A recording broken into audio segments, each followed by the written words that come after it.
Now we'll take a recap of our top stories. US and Iran to hold talks as pressure for nuclear deal builds. The indirect negotiations are seen as a last-ditch effort to prevent a conflict, but the chances of a nuclear agreement remain unclear. Cuba says 4 shot dead on a U.S.-registered speedboat were Cuban nationals. The government says the passengers were armed and intended to carry out an infiltration for terrorist purposes. Lead firmly but fairly. Demand professionalism at every level and ensure that safety of lives and property remains our highest priority. President Tinubu charges Acting Inspector General of Police Tunji Disu strengthen discipline, enhance interagency collaboration, and restore public confidence in the police. Boko Haram terrorists on the rampage in the northwest state of Adamawa, killing 13, razing houses in 3 communities.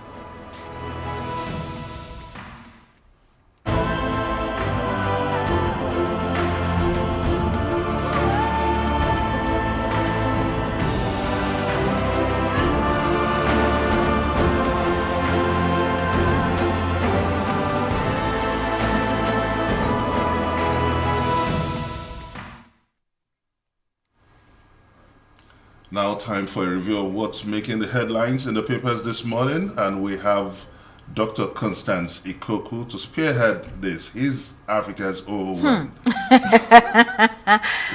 Benga, good morning. Good morning, Dr. Constance. And Yolanda, the lady in red. Good morning, Dr. Constance. You know, we can't be surprised anymore at Benga's comments. But it's still surprising every day. Okay, what if I say Daybreak has the brightest smiles in Africa? That would be true. Really? That could be true. Okay, I don't know about that. Okay. Is it not too early? Oh, really? Oh, wow. Goodbye. So it's like the breaking of a new dawn. Oh, yeah. Yeah, we started the program of the day, you know, for the station, so the first program. So I think everyone sees us first. Vimbai, great to have you at this time. Welcome. How are you?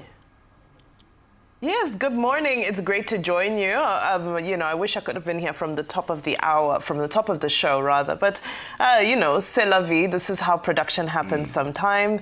And really looking forward to digging in. This one that Benga is in a mood for dishing out flattery. You know, I wonder if that's going to overlap into some of the troublemakers on the front pages of the headlines today.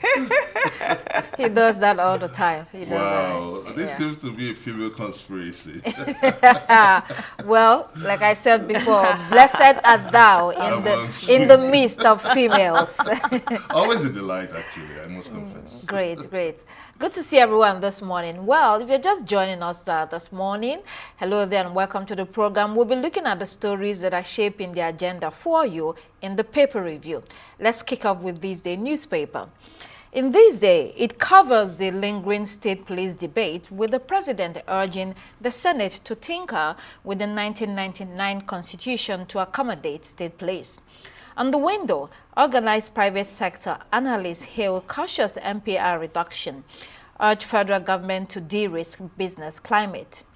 Vanguard leads with outrage over gun attacks on Obi, Oyegu, and others. An anti-Tinubu coalition non-existent in FCT, Rivers Kano APC declares. Nigeria, 106 others back a UN vote voicing support for Ukraine. Leadership says Acting Inspector General of Police has read the Riot Act to officers, declaring the era of impunity is over. Tinubu orders him to enforce discipline and tackle insecurity. Now, 50,000 constable jobs. Adamawa, Benue, Kaduna top list of 434,000 shortlisted applicants. Daily Independent has gone for an economic story on external bleeding, whereby Nigeria lost $4.1 billion following the widening of services deficit. Benin attack, APC proving to be a terrorist organization, says the ADC. Broadband expansion drives telecom subscription to 179 million people, or naira rather. New Telegraph centers call by the Catholic bishops to President Tinubu to fix elections and killings and save Nigeria from collapse. Bandit leader counters federal government, insists abducted schools kids ransomed for 60 million naira. Tax law, FG targets 59.7 trillion naira, and 2027 will be referendum on Tinubu's reform and courage, says APC. On the other hand, ADC responds that it is the only option left for Nigerians. NAFDAC has power to enforce sachet alcohol ban, Health Ministry tells court. Daily Sun reads that 6 worshippers were kidnapped during church service in Ondo State. And over church attack, DSS arrests 6th suspect, says ISWAP commander hit in Edo for 4 years. Eze Aro says his headship of Southern Traditional Rulers Council should be rotational. And South-South governors back Tinubu's executive order on oil revenue remittance. The Punch has also gone with the new IGP, which he says has declared total war on corruption and impunity. Now, let's see the international headlines. The Times leads with more revelations that Jeffrey Epstein used the UK to traffic scores of women. The Guardian focuses on a major investigation into the National Health Service, NHS, maternity services, revealing that some units wrongly recorded babies who showed signs of life as stillborn, which allegedly avoided inquests and left families without answers. The report highlights systematic failures, discrimination, and poor communication, with ministers now promising reforms. There's also a report on Iran, which says a nuclear deal is in reach following talks with the U.S. More on the NHS in the Daily Telegraph, which goes with criticism of spending, with the former health minister arguing that 100 billion pounds funding boost produced little improvement in productivity or waiting times, and has called for major structural reforms rather than simply increasing funding. Daily Mirror focuses on politics and a key by-election, with Prime Minister Sir Keir Starmer urging voters to unite against what he describes as divisive politics. Daily Mail today highlights the political row involving Peter Mandels's arrest after claims he might flee abroad. Scotland Yard is now apologizing to the Speaker of the House of Commons amid controversy over how the tip-off was handled. Still on Mandelson, The Independent reports that the Commons Speaker admitted passing information to the police about him possibly leaving the country. This revelation has intensified the political controversy surrounding the investigation. Daily Express leads on migration, with calls from some MPs to reconsider financial support to France over small boat crossings after hundreds of migrants arrived in the UK in a single day. Our newspaper focuses on allegations involving former trade envoy Andrew Mountbatten-Windsor, accused of misusing taxpayer funds for personal expenses and travel. Now there are calls for repayment. Metro.co.uk leads on a major police operation uncovering a large cannabis farm hidden inside a former town center casino building. This is believed to be linked to organized crime and possible money laundering activities. Now let's return to this day. President Bola Tinubu has asked the Senate to review the 1999 Constitution to accommodate state police. It is important for the country to restructure its security architecture in view of mounting security challenges, he argued. This, he believes, will enable state governments to handle security better in the face of banditry, terrorism, and insurgency. That's a big move, isn't it? Especially in light of the fact that we have a Senate that is very friendly with the executive arm. There are locking steps seeming to even work at the pleasure of the president. Benga, how far do you see this ask going? Yeah, I think it's clear and unequivocal that the country faces an existential threat when it comes to insecurity in the country. Even it has attracted global attention, with the U.S. designating the country as a country of particular concern, and also with the coming up of the Nigeria Religious Freedom and Accountability Act for 2026. It shows that the world is taking this issue very serious, especially when it concerns the perceived genocidal attack on Christians. But whichever way we see it, it shows that the country is gradually turning into a killing field, and we cannot afford to watch this. We've all cried, different sectors of the country, of the polity, have cried out on state policing, state policing, state policing. And the country saying it again, regurgitating such a patent demand leaves a lot of questions, if you ask me. How serious is it? Because October last year, as part of his declaration of state of emergency on the security sector, he did mention state policing. And this could have been an executive bill that could have just been passed in the National Assembly. Executive bill? Yes. No, it could present it as an executive bill to the National Assembly. So, well, and the National Assembly could do the required parliamentary consideration and pass it into law, and he has sent it. But I've not seen that sense of urgency and that sincerity, if you ask me, about state policing. We know that these threats have a lot of things to do about the local threat that needs local intelligence. For us here, watching them from afar, from the far away from the theater of conflict or theater from this flashpoint, it means something different. But when you go there, you get a different narrative, and you can't believe how much intimate relationship that the people living there and some of these bandits or terrorists that they do have. We heard in Sokoto that the Lakaroa were invited by the people living in some of this if I may jump in area. Just let me land. So when you look at this, you discover that the president needs to show more action than rhetorics in terms of state policing. Okay, Bimbai, sorry. So my take on this is that this is an absolute indictment on the Senate, that the president, the executive, has to nudge them in the right direction when they represent constituents and constituencies who are dealing with these daily challenges, and they're supposed to be advocating and pushing for solutions in the security sector.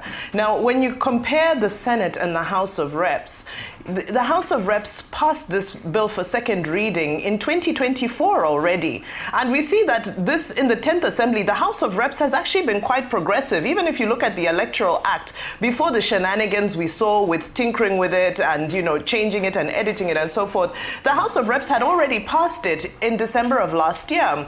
But here we have the Senate again. And, in this report from this day, there was a statement from the Senate president who said that, at this same interfaith gathering, said that, Mr. President, anything you give us, we'll do it. We'll pass it. I mean, what kind of sycophancy is that? So are you telling me that a whole Senate is waiting for the president to give them an instruction to start debating state police? They don't have the onus on themselves to know that this is what's urgent and required at the moment.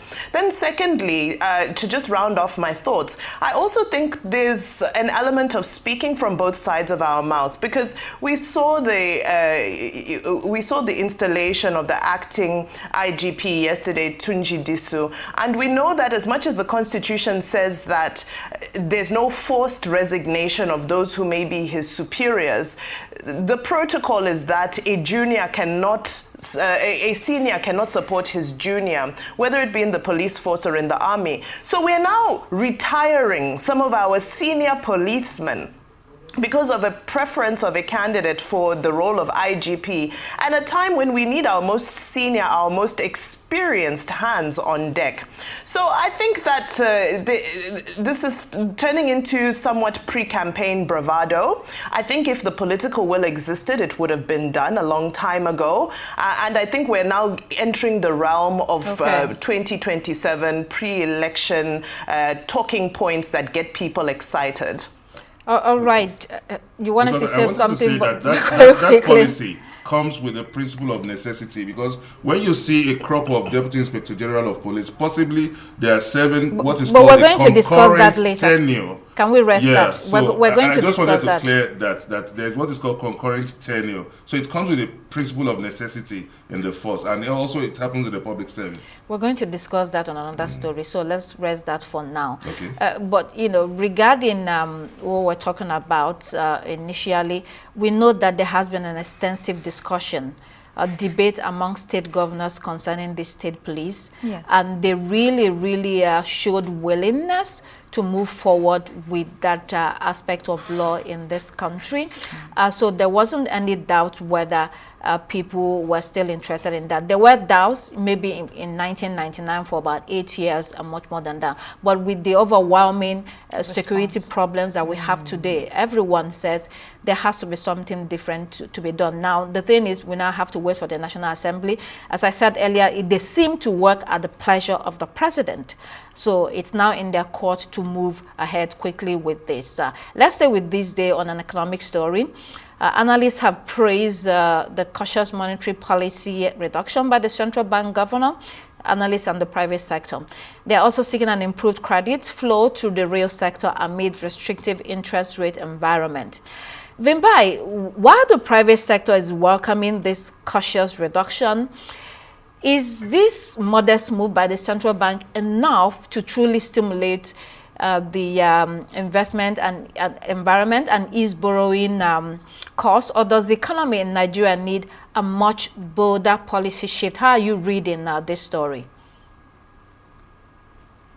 Yes, if you remember yesterday, I'd sort of framed my comments and my views around this, very modest move, and I'd called it as more of a political signal, or we can call it a market signal, which is that the CBN is just trying to tell investors, is trying to tell the nation that, things are moving in the right direction, but if things were really, moving more speedily in the right direction, we would have seen something a lot more aggressive than 0.5%. 0.5% is not enough, unfortunately, to stimulate any real economic activity, because again, it comes down to your borrowing interest rate. And we know that the organized private sector, industry, manufacturing, and so forth are struggling to access credit at the moment. This, 0.5%, it doesn't scratch the surface, because we're in an era where people are advocating for single-digit inflation figures. So given that, in that context,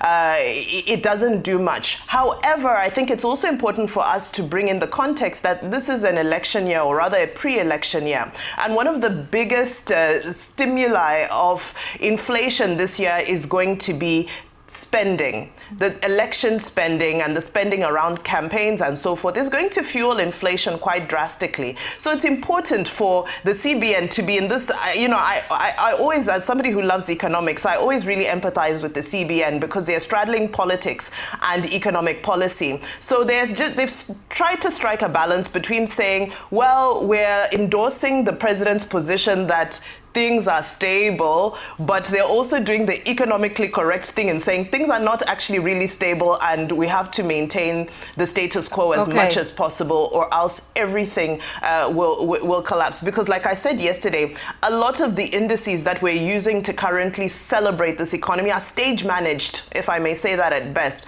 Our inflation figure is calculated in a special way. Our foreign currency at the moment, we know that the exchange rate is very well managed at the moment. It's just another day in the office as far as I'm concerned. Okay, let's move to Leadership newspaper, the story that everybody has already heard of. Acting Inspector General of Police Olatunji Disu reads the Riot Act to officers and asks them to enforce, or he says he will enforce discipline within the force. He was decorated yesterday. And he told the country that the era of impunity is over and that he has zero tolerance for corruption. There are two legs of the story that I want us to examine. First, that talk on corruption. Usually newly appointed public officers, they talk tough, and then after a while they fizzle out. What will make this so different this time? And the second leg is that 8 other people, including Frank Mba, Mohammed Gomel, Adebola Hamzat, Yahaya Abubakar, Basil Idegu, Zigu Kwazhi, Idris Abubakar, and one other person were forced to retire to make way for Tunji Disu. Yesterday, there was a video of Deputy Assistant Inspector General of Police Frank Omba with friends and well-wishers bidding him farewell because he has to retire to make way for someone who is his junior to take over. So Vimbai, not Vimbai, Yolanda, let me come to you. What does this say about institutional integrity in Nigeria when senior officers are forced to resign to make way for their juniors? Are we prioritizing professionalism and merit or political inconvenience? And we're now, it looks like we're instituting power structures that favor certain ethnic groups also. That's part of the conversation. Okay, so you've said that there's two parts to the story. I believe that there's more than two, but I will leave that main analysis to Benga because it seems like he had something to say about that. But what I do want to talk about in that report is the issue of these, police that are being brought up and being brought into the service. Now, according to the report that was put out, the police service had actually received more than 600,000 applications in the ongoing recruitment that we've been talking about for a long time about, increasing the number of police in the force. Now, out of the total applications, about 400,000 of those candidates qualified for further screening. There were some that were unqualified and about a little under 100,000 that were invalid submissions. Now, the initial recruitment was actually for 50,000, and that was the number of available positions. And so to see this overwhelming response of 434,000 should say something, I guess, in the positive of, where we're going in terms of more people trying to be in the police force. And also that report had, more data about the gender distribution and showing the gender gap, men more than women, as well as which states recorded the highest number of applications, which was Adamawa. And there were also states that were lower in application, like Ebonyi State, Anambra, and Bayelsa. Now, I want to stop there because yesterday, was it the day before, Benga, you had mentioned something about, the tribes related to which, to those making these applications. And I found it very interesting that a lot of the applications came from the northern states. You have Adamawa, you have Kaduna and Borno, and these are the ones that were spearheading in all of this. Now, I mean, it's still early times to say because we don't know who has been shortlisted because they haven't yet done the drug tests and everything else related. But surely that's an interesting point to speak on, don't you think? Well, there are historical aspects to what is going on in terms of enlistment, both in the military and the police and all security forces, whether it's the DSS and the SSS and security agencies in general, which we don't have time to expand on, but we know what's been going on in Nigeria in that regard. But if we stay very briefly on these elevating junior officers over their senior in order to serve at the pleasure of the president and what it does to merit and professionalism within the police force. Not only the police force, we also had this or have this happening in the army in the past. I think that it brings a problem and politicizes the force. In addition to that, you have a lot of rancor that happens when this goes on because people want to grow eventually, not kicked out when it seems like they're almost at the top of their career and having an opportunity to shine. There's also that bit about ethnicity that is going on, that is a real factor. And during the administration of two administrations of the APC from 2015 up until now, critics have really come down on the APC, saying that, for instance, under President Muhammadu Buhari, nepotism was raised very high, that it almost destroyed the country. And then you have President Tinubu again on when it comes to ethnicity. Most of his appointments are being described as very tribalistic, and the worst that we have in Nigeria so far. So the president has to, I guess, listen to some of these conversations and criticisms that are coming from all parts of Nigeria, talking about merit, competence, professionalism, and then ethnicity. And then on top of that, you have instances where you want, or you call for Nigeria to be unified, you call for everyone to come together and work for the interest and the advancement of the country. How do people do that when certain things such as this happen? It only brings resentment in the country. We have one other story we can look at very briefly. Vanguard newspaper. Oh, what about Benga? Benga, you were saying something about the doctrine of necessity. Yeah, just briefly because our time is fast spent.